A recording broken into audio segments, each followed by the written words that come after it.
The U.S. Department of Energy just confirmed something that should make every American driver furious. The average driver is wasting between 15 and 40% of their fuel every single trip. Not because of their car, not because of gas prices, because of how they drive.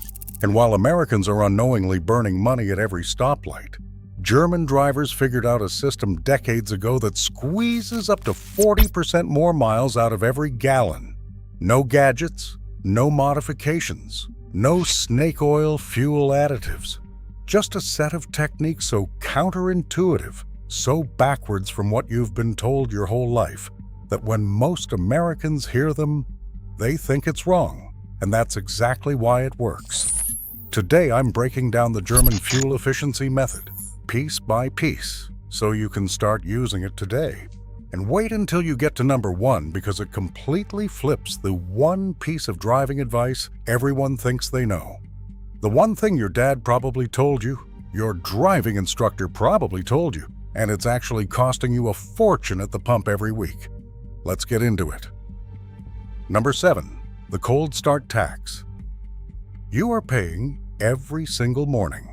Here is something German driving schools hammer into students from day one that American drivers almost never think about. A cold engine is a thirsty engine.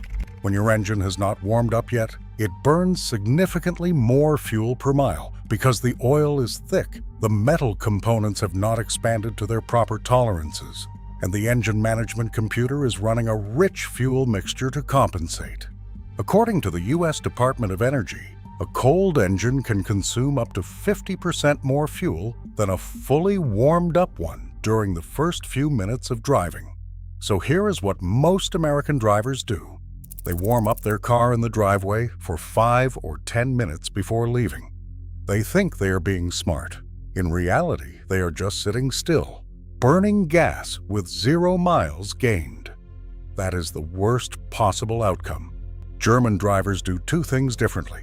First, they never idle the car to warm it in the driveway. You warm the engine by driving gently, not by sitting still. Second, and this is critical, they plan errands in a single, continuous trip rather than multiple cold starts.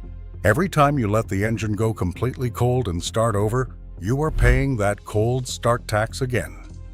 One researcher in a fleet study found that combining daily errands into one continuous trip rather than 2 or 3 separate trips from home cut fuel consumption by 12% without any other changes. Just trip planning. That's it. Germans are meticulous about tire pressure, not because they are obsessive, because the math is brutal and obvious once you see it. Underinflated tires create rolling resistance. Rolling resistance means your engine has to work harder to push the car forward. The U.S. Department of Energy found that for every 1 pound per square inch drop in pressure across all 4 tires, fuel economy decreases by about 0.2%. That does not sound like much until you realize most American drivers are running 6, 8, sometimes 10 pounds per square inch low on their tires. That alone is eating 1 to 3% of your fuel economy before you even leave the driveway. But here is where it gets interesting. German drivers, particularly those focused on fuel efficiency, run their tires slightly above the manufacturer's minimum recommended pressure, not dangerously over, but toward the upper end of the acceptable range printed in the door jamb. At the higher end of the recommended range, rolling resistance drops noticeably. Some hypermiling tests have shown a 3 to 4% efficiency improvement just from proper tire inflation alone. Check your tire pressure when the tires are cold, once a month, every month. Not because you read it in a manual, because it is free money sitting right there in your driveway. Number 5, the speed equation. Nobody talks about. Every German driver who pays attention to fuel efficiency knows this number, 130 kilometers per hour. That's roughly 81 miles per hour. Because above that speed, aerodynamic drag does not just increase, it explodes. Here's the physics. Aerodynamic drag increases with the square of your speed. That means going from 60 miles per hour to 80 miles per hour does not make drag 33% worse. It makes it roughly 78% worse. At highway speeds, more than half of your engine's power is fighting the air in front of your car. That's it, just the air.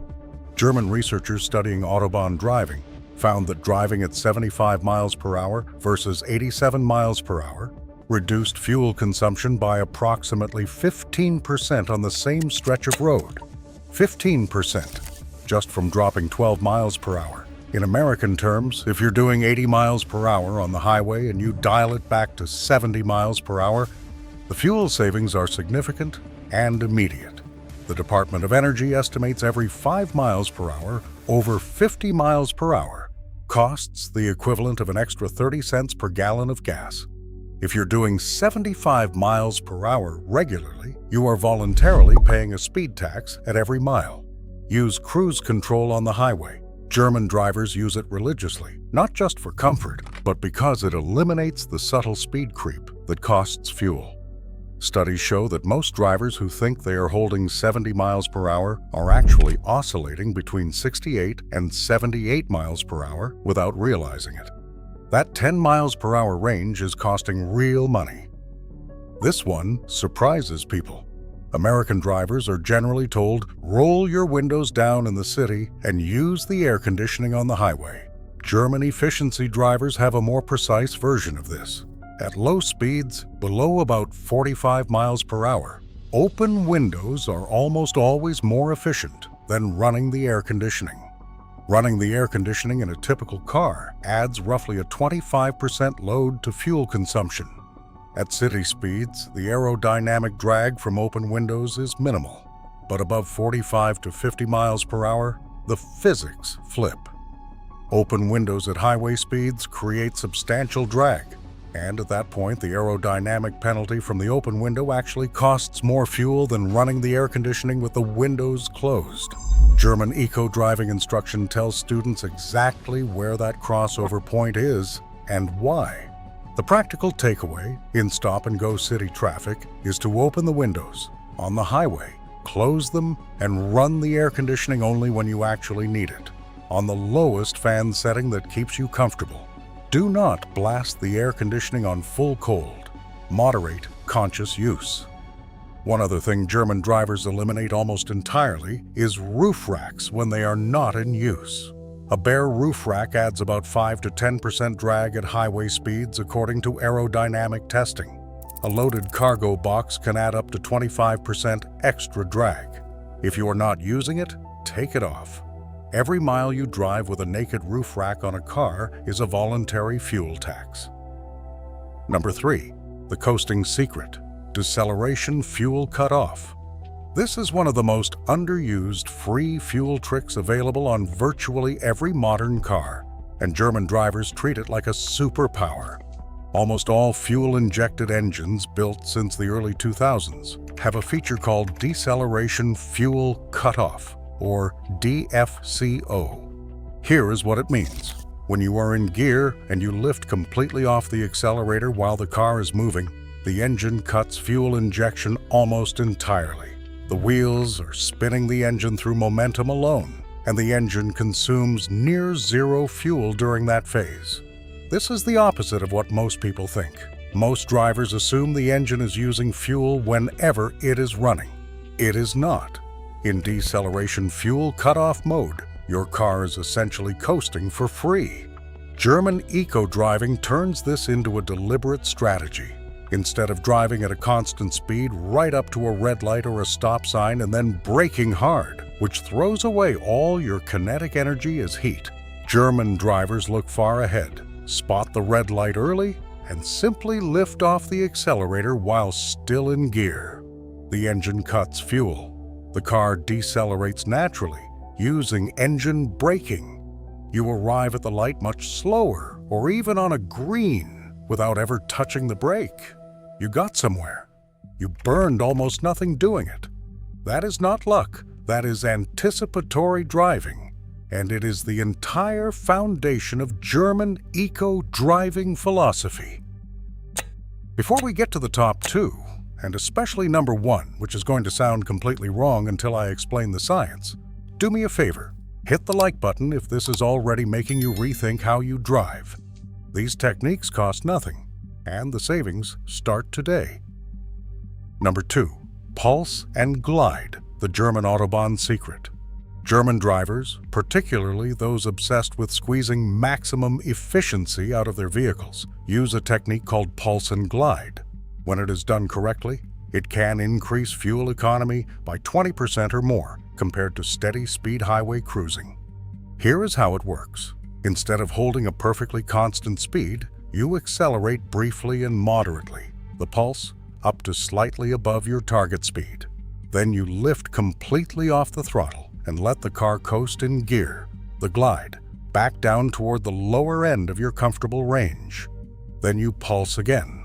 During the glide phase, you are in deceleration fuel cutoff territory, burning almost no fuel. During the pulse phase, you are running the engine in its most efficient revolutions per minute and load range. The combined average ends up being more efficient than cruising at a constant speed, because constant cruising still requires a steady throttle input that keeps the engine in a less efficient partial load zone.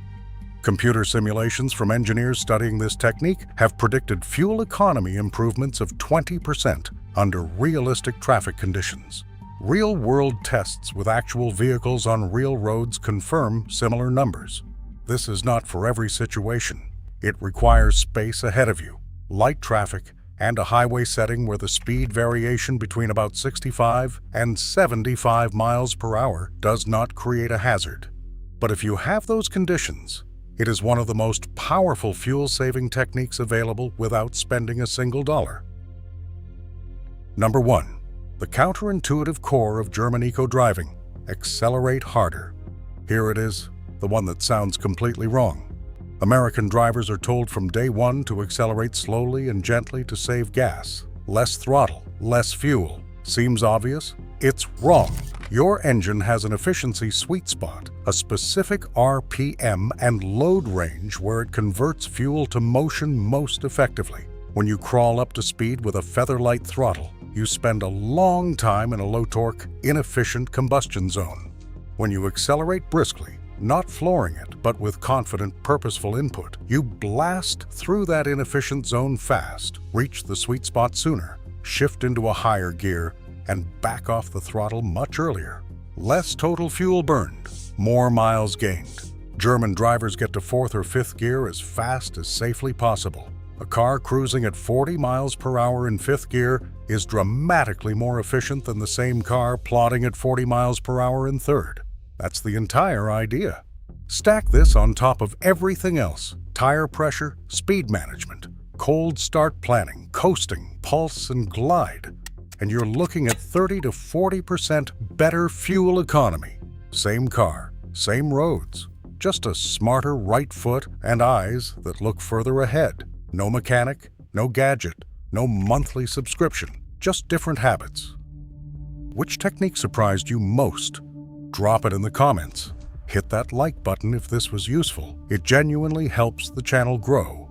Subscribe so you do not miss the next breakdown. Thanks for watching. See you in the next one.